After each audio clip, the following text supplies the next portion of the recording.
A Patriots Faith, Chapter 11. At 7 p.m. that evening, as Carson, Paul, and their wives sat in front of a roaring fire in the living room of Carson's mountain home, the phone rang. It was Ken Fowler. Carson hit the button on his cell phone to answer the call. "Ken, good evening, sir. I've been expecting your call." Ken responded, "Good evening, Senator Lee. I trust your trip went well, and that you and Paul are back home safely." "Yes, sir, indeed it did, and we are home now." Ken continued, "I talked to Bryce and our mutual friend from Mississippi. They told me the good news. We have a lot to brief you on, and frankly, very little time to do so. I'm flying to D.C. tomorrow. I want you both to accompany me there. The sooner you announce your intention to run for another term, the better for all parties concerned. I can brief you boys on the plane.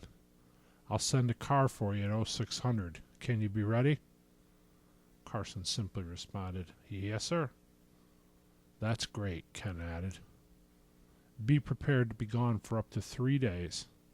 I'll see you boys tomorrow." With that, they said their goodbyes, and the call was ended. Carson told Paul and the girls about the call. He said to Angela, "Honey, I would like you and Katie to start moving some of our supplies and stuff up to our cabin at Ken's. Brian can be made available to help, and we will bring the ATVs and bigger stuff up to Ken's warehouse. But as for our individual personal supplies, the fewer eyes on it, the better for now. Use the pickup. It's got a cap on it which will conceal the loads. And if you bring a load or two a day, it won't raise any suspicion going through town. Can you do that, girls?" he asked. Angela looked over at Katie, and the two nodded affirmatively. "Also," Carson said, "make sure one of the spare sets of radios makes it up there as well. Paul and I will bring the antenna assembly rigging up when we return. The cabins have full, secure basements, and the stuff will be okay there." Angela again nodded and said, "Okay, honey." Then Paul chimed in, "I still think it's not a bad idea for you girls to stay up there whenever we're gone. The extra security is a good thing, and I, for one, will feel better knowing you're up there, safe." The girls didn't respond. Carson added in, "Please consider it, girls. For now, you're 20 minutes away, you have your bags in your car, and be ready to move if one of the triggers goes up. I'll feel much better knowing some of our stuff is positioned up there, in case you need to relocate." "Okay," Angela replied. Katie took her husband's hand. "We know the triggers, Paul. We will be ready to head up at a moment's notice. Please don't worry about us. Just focus on what you guys have to do." Paul rolled his eyes. "Oh, okay. I won't worry about you. My wife, the love of my life. Thanks for letting me know that I don't have to worry. Feel much better now." Katie smiled. The boys went off to pack for the trip to D.C. 0600 came, and the boys threw their bags in the back of the SUV that Ken Fowler sent to pick them up. They jumped inside and greeted Brian, who would drive them to Ken's private airstrip. Seated in the front passenger seat was Bryce Leonard. "Morning, sunshines," he said. He looked at his watch and nodded. All right, on time. I'm starting to like you boys." He glanced over his shoulder and smiled slightly when he made eye contact with Paul, who didn't say a word. Carson Lee looked at his watch. "What time we scheduled to land in D.C.?" he asked. Bryce answered, 10:50.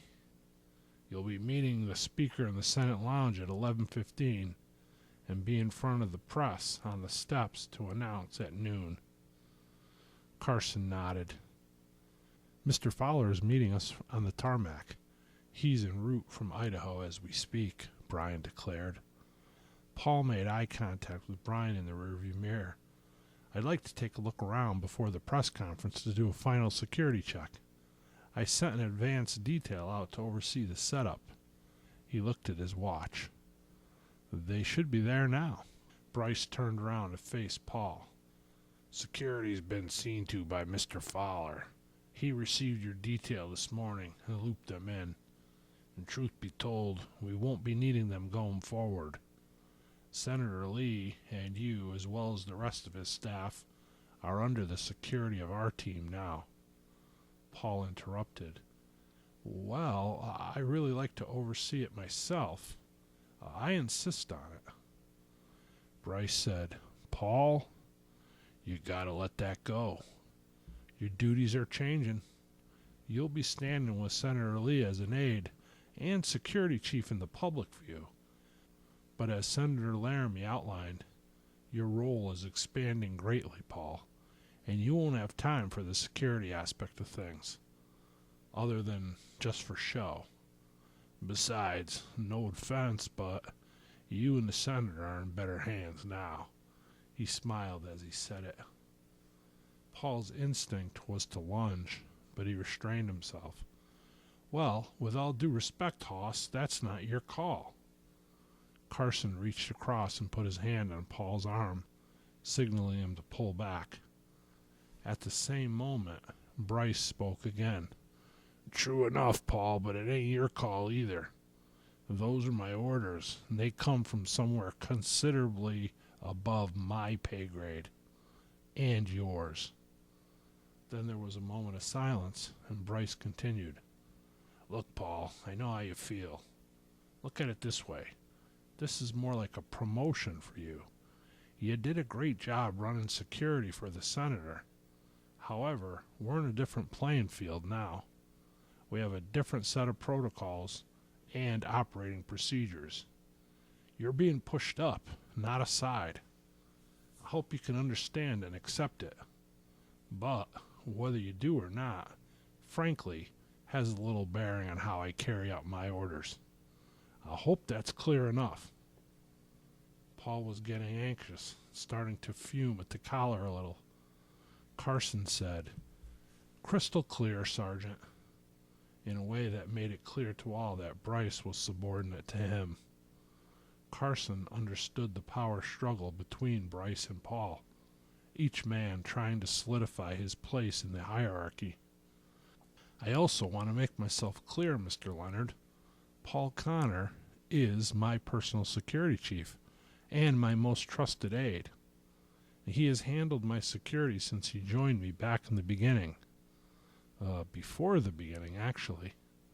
While I respect the job and the orders that you have, it may take some time for us to assimilate this new dynamic.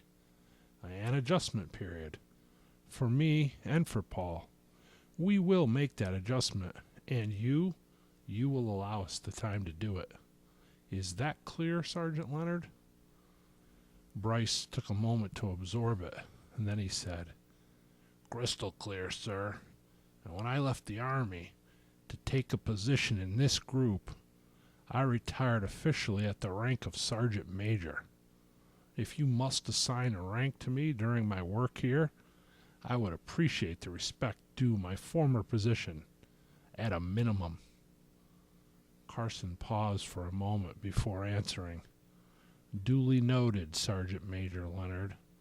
But if it's okay with you, I would prefer to drop rank entirely and address you simply by your given name. Bryce." Bryce nodded and turned forward in his seat, answering, "Yes, sir, Senator." Paul, in an attempt to break the tension, said, "I kind of liked Senator Sunshine myself. It had a certain ring to it."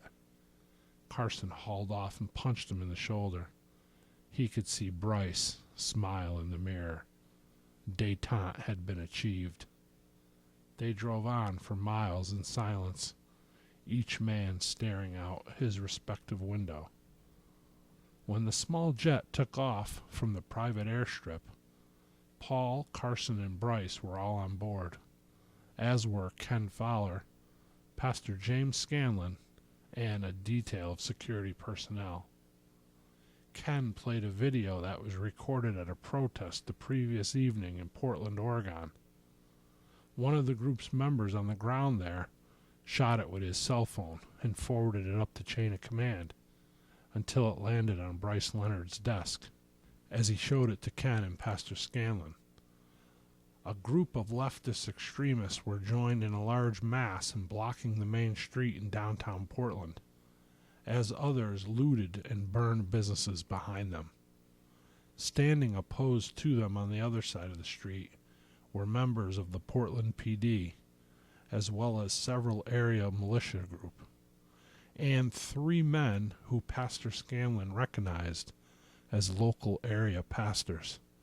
"Freeze it there," Pastor Scanlon said abruptly. He studied the faces of the 3 men frozen on the video before him. Ken Fowler said, "When they left the group, coming up in about 2 minutes on the video, they were forced into a Suburban, taken away very quickly." Then he said, "Continue." As the video progressed a few more frames ahead, he had it stopped again. "There, see it there in the background behind those cars, parked there on the block behind?" Bryce Leonard leaned forward and put his glasses on from the chain in which they hung from his neck as he studied the black Chevy Suburban with deeply tinted windows. "I can't make out the plate, but definitely not Oregon tags," Bryce announced. Paul said, "Can you zoom in on the plates?" Bryce shook his head. "No, that's as far in as we can get." "GI?" asked Paul. Bryce shrugged. "Not sure, but that's a solid guess." He looked over at Ken and Carson. "We accessed area traffic cams, as well as a few local private business cams. We picked up what looks like the same vehicle a half mile away, in front of an auto zone. Right here." Bryce pointed to the now paused video 2 minutes ahead in time. "How were you able to access private business webcams, Bryce?" asked Paul. Bryce looked over at Ken, who answered, "In an unofficial capacity." That seemed to be sufficient to satisfy Paul's curiosity. Bryce continued, "They proceeded to take a left at the light here and cross the bridge here." He advanced the video a couple more minutes. "After that, they got on the interstate here. There aren't cameras at frequent enough intervals to track them forward from this point." He sat back and stared at the video screen. He enlarged the second to the last frame showing the Suburban. He zoomed in on the plate. "Here, you can make out the plate's number except for the last digit.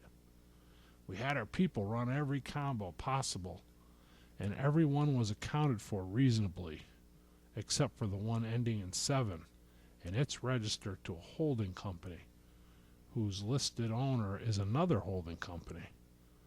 I've seen this before enough to know it's got the fingerprint of an alphabet agency smeared all over it. Every way we ran it led to a dead end. I'm talking about a solid enough dead end to where our guys couldn't emerge from it," he said, addressing Ken.